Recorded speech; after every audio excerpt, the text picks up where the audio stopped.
ஞாயிற்றுக்கிழமை மாத்திரம் அல்லது திருவிருந்து ஆராதனையில மாத்திரம் பரிசுத்தவான்களாய் இருப்பதற்காய் அல்ல, அல்லது பலிபீட பரிசுத்தவான்களாய் இருப்பதற்காய் அல்ல.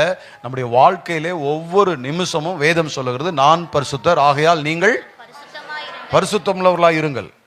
நீங்க இந்த கேரக்டர் வைஸ் அதுல படிச்சிருப்பீங்க. உங்களுடைய தனிப்பட்ட வாழ்க்கையிலே மாற்றங்கள், சீசத்துவ பயிற்சியிலே முதல் காரியமே, நாங்கள் வலியுறுத்துகிற முதல் காரியமே உங்க தனிப்பட்ட கேரக்டர்ல மாற்றம் வர வேண்டும்.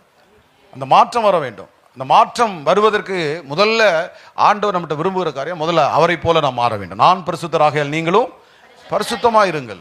இன்னைக்கு உங்களை பரிசுத்தம் பண்ணிக்கொள்ளுங்க, நாளைக்கு உங்கள் நடுவிலே அற்புதங்கள் நடக்கும். ஏன் நம்முடைய வாழ்க்கையில் அற்புதம் நடக்கல? அவ எதற்காக அழைக்கப்பட்டிருக்கிறோம்? பரிசுத்தமா இந்த உலகத்தில் வாழ்வதற்கு, உலகத்திற்கு ஒத்த வேஷம் தரிப்பதற்கு அல்ல, உலகத்தில் இருக்கிற மனிதர்களைப் போல வாழ்வதற்கு அல்ல, உலகத்தில் இருக்கிறவர்களைப் போல எல்லா காரியத்தையும் செய்வதற்கல்ல. ஒரு வேறு பிரிக்கப்பட்ட வாழ்க்கை. சபைக்கு வர்றது பெரிய விஷயம் இல்லை, சர்ச்சில் மெம்பரா இருக்கிறது பெரிய விஷயம் இல்லை, வெள்ளை என்ன மாதிரி போட்டுக்கிறது பெரிய விஷயம் கிடையாது. என் வாழ்க்கையில கர்த்தர் விரும்புகிற பரிசுத்தம் இருக்குமே, ஆனால் என் வார்த்தையை கர்த்தர் கனப்படுத்துவார், என் வாழ்க்கையை கர்த்தர் ஆசீர்வதிப்பார். இன்னைக்கு நிறைய பார்த்தீங்கன்னா பரிசுத்தங்கிறது கேள்விக்குறியா இருக்கிறது கிறிஸ்தவத்திலே, சபைகளுக்குள்ளே. பலிபீடங்கள்லாம் ரொம்ப பரிசுத்த குலைச்சல்ல உண்டாக்குற அளவுல நிறைய காரியங்கள் தேசத்தில் நடந்து கொண்டு இருக்கிறது. அப்ப ஆண்டவர் நம்மளை எதுக்கு அழைத்திருக்கிறார்? பரிசுத்தம் உள்ளவராய் வாழ்வதற்கு, பரிசுத்தம் உள்ளவராய். ஏன்னா நம்ம அழைத்த தேவன் யாரு? பரிசுத்தம் உள்ள. நான் பரிசுத்தமா வாழ்றதுக்கு அவர் அழைத்திருக்கிறார்.